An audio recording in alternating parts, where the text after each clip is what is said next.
Hello，大家好。咁啊，今日帶大家睇一睇香港仔。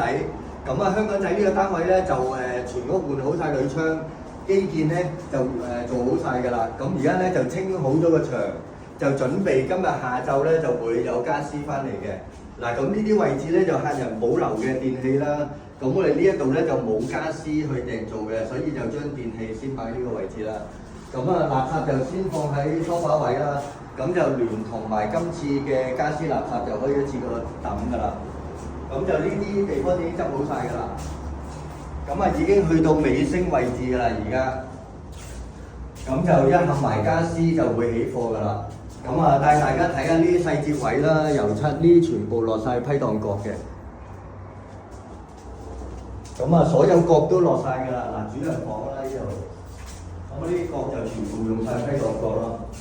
呢啲細節位咯，咁我哋公司嘅出品咧就着重喺呢啲細節位嘅，咁就報價單上面亦都冇聲明就係話要落呢個批盪角，咁我哋全部都會落嘅，每一個單位都，咁啊有晒呢啲批盪角咯。咁啊冷氣都係我哋去安裝咯，今次呢啲3部窗口機嚟嘅。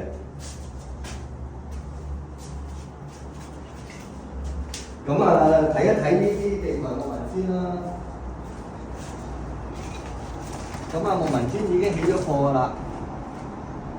咁啊，好平整嘅，呢啲平整度。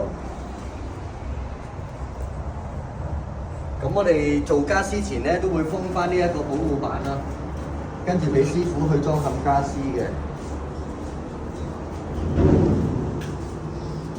咁啊，至於呢啲位咧，我哋都係會事前已經做完泥水，就會貼晒啲指示帶㗎啦。咁啊，所有都會標示晒出嚟嘅。咁呢度比較新式少少咧，就係做咗一個近期比較興嘅啦，就係蜂窩版嘅假天花。咁而家睇得到呢個效果咯。